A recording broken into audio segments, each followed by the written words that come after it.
ipapakita ko na sa inyo kung bakit namin ginawa yung tinatawag namin na multiple accounts. Dito kasi, mostly ng mga members namin, they're also busy. Ibig sabihin, may work sila and almost all of them, actually, halos nag-aaral pa. So, since limited yung time natin, syempre, dun sa limited time na ibibigay natin, we wanted, kumbaga, fruitful. Gusto natin, mas malaking kita natin. So, pakita ko sa inyo, para mas maintindihan nyo, ito yung long-term na plano natin. Meron kasi kami tinatawag na one account. So, this is the 11,000 pesos. Meron din tinatawag na 2 accounts. Mamaya ko napakita yun May tinatawag din na mga 3 accounts. So, that's 33,000 pesos naman. Ang difference nito, simple lang. Kumbaga, para ka nagtayo ng branch ng SM, kunwari, pero 3 yung branch mo. Ang maganda dun, sabay-sabay na kumikita. Pakita ko muna. Ang pinakauna, sa one account dito, sabihin na lang natin na you joined. So, this is your account. This is you. May sarili kang left and right, tama? So, sabihin na lang natin worst case scenario is 4 lang talaga yung na-invite mo. Meaning, effort mo only for 4 people.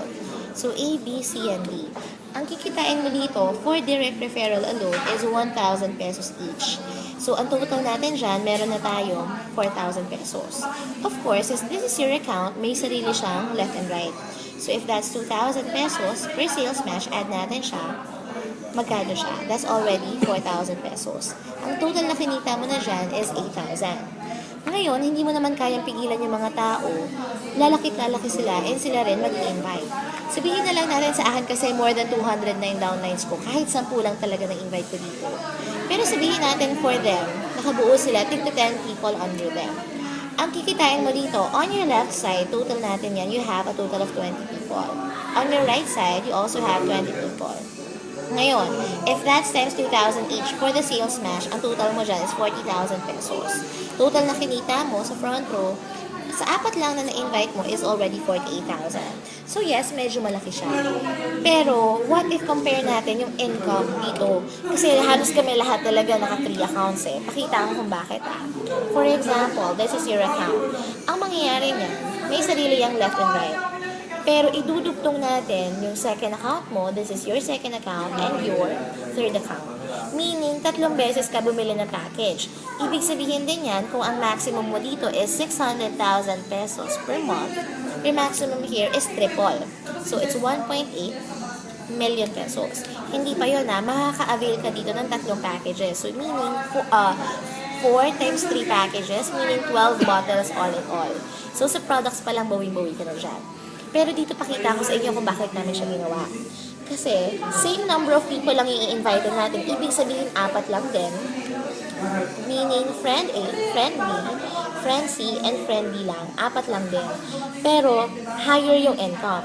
Kasi dito pa lang sa direct referral natin, bilangin natin Since these are also your account, maganda yan, check ka na rin. So, let's say for example, hindi ka muna talaga nag-invite, may check ka na rin agad yan kasi ikaw yung nag-invite dyan May sales match ka na nga rin agad. Pero, sabihin na lang natin na 4 lang talaga nag-invite mo. If that's 1,000 pesos each, ang direct referral mo, that's 6,000 pesos.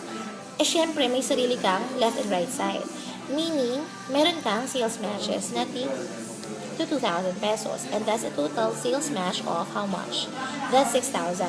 So, total na kinita mo na ngayon, that's already 12,000 pesos. Pero, ang sales match na binibilang natin kanina was only for your first account. Sa'yo rin yung second account, meaning may sarili rin siyang left and right. Ibig sabihin, kikita ka ulit dito ng 2,000 pesos. Sa'yo rin yung third account. Ibig sabihin, may sarili rin siyang left and right. And you will get another 2,000. 2 plus 2, meron ka additional 4,000 dyan, kumita ka na in total na 16,000 pesos.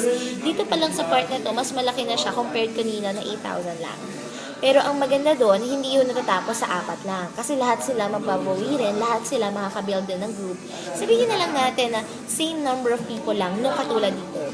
Pero ang maganda dito, tig 10 lang din. Ibig sabihin, worst case scenario pa rin to kasi hindi naman nangyayari sa amin to Bilangin muna natin sa first account mo kung magkano kikitain mo sa left and right side mo. If these are 10 plus 10, 20 people on your left side, 10 plus 10, 20 people on your right side. If that's 2,000 pesos each for the sales match alone, meron ka dyang 40,000 pesos. So, ang total na kinita mo na was 56,000. Ang maganda doon, sa iyo rin tong second account. Meaning, meron uling tig 2,000 pesos dyan. 10 pairs times 2,000 each, that's how much? That's already 20,000 pesos. Sa iyo rin yung third account. Ibig sabihin, sales match ulit yan. So, if that's another 20,000 pesos for your third account, ang total na kinita mo dyan magkano? That's a total of 96,000 pesos. Napakalaki. So, ano bang kitaan ang gusto mo? Yung malaki lang o yung mas malaki? Siyempre, doon tayo sa mas malaki, tama? Pero ito, this is just, kumbaga, a heads up. Kasi yung ibang tao, nagsisisi sila sa huli na hindi sila napakitaan ng pwede palang mas malaking kita. Kasi tignan mo ganito yung nangyari sa iba First account nila, so lumaki ng lumaki, hindi na kayang pigilan. Sabihin na lang natin 50 plus people na yan. Nainggit sa amin kasi kami, meron kaming third account, second account. So dito, nag-open ka ng another account. Dito, gusto mo rin ng third check, nagkaroon ka ng third account. Okay lang naman kahit medyo nahuli yung third account mo. Yun nga lang, ang mangyayari dyan, dito, back to zero ka dyan. Back to zero. Maghahanap ka na naman ng tao, mag-refer ka na naman. So, back to zero. Hindi pa pakinabangan yung buong to, nung second, tsaka nung third account mo. When in fact, dapat, pinapakinabangan na sa 3 beses pa lang. Pero pakita ko sa inyo, if ever na mag-3 accounts kayo, meron kayong dalawang options para mas maintindihan ninyo. Pwede niyong gawin yung ganito. Yung parang pinakita ko kanina. Pwede rin naman yung sa amin. Ganito yung ginawa namin. Mas maganda kasi. Paano mas maganda? For example, this is your account. First account, this is your second account, and this is also your third account. Dito, ganun lang din. First account, your second account, and then your third account. Dito kasi, ang tawag namin dito 2 hits, 2 beses lang papalo. Paano yun? Sabihin natin na dito, nagkaroon ng tao. And referral mo siya. Pag referral mo yan, that's 1,000 pesos. Once na magkaroon ng tao dito, sa sales match siya. So, that's 2,000 pesos. Itong taong to, nasa right side siya nung first account. So, once na ito, sabihin natin may pumasok dito, papalo uli yan. That's another 2,000 pesos. So, 2, 4, 5, that's a total earning of 5,000 pesos per person. Unlike here, malaki na yan ha. Pero dito, ang maganda dito, mas malaki. Sample, dito nagkaroon tayo ng direct referral, isa. So, meaning that's already 1,000 pesos. Once na magkaroon ng tao dito, the sales match siya, so that's another 2,000. Ang maganda dito, itong taong to, nasa right side siya, dito, pag may pumasok dito. So, yan, another 2,000 pesos. Once na ito, may pumasok din dito, right side na naman siya ng first account. So, mag-sales match ulit siya papunta dito. Total natin ngayon, 2,000, 4,000, 6,000, 7,000. That's a total of 7,000 per person. So, can you just imagine? Mas malaki pa yung kikitain mo kaysa dito. So, if ever na mag-free accounts ka man, dito ka na. Mas malaki yung kita mo, at the same time, mas sulit. Kasi mag-i-invite ka na lang rin naman. Since limited yung account mo, alam ko for sure, ayaw mo mag-back to zero. Kumbaga, parang ganito lang yon. Para mas simple baka kasi masyadong nagiging complicated for you Para lang siya, kumbaga, nagtanim ka ng isang mangga. Yung tree ng mangga, gets mo ba yun? Kumbaga, magtatayo ka ng tree, sabihin natin, ito yung tree. Didiligan mo siya, alagaan mo siya, hanggang tumubo siya. Sabihin natin, after 10 years, for example lang. After 10 years, siya namunga, marami siyang bunga, lumaki siya. Yan yung one account.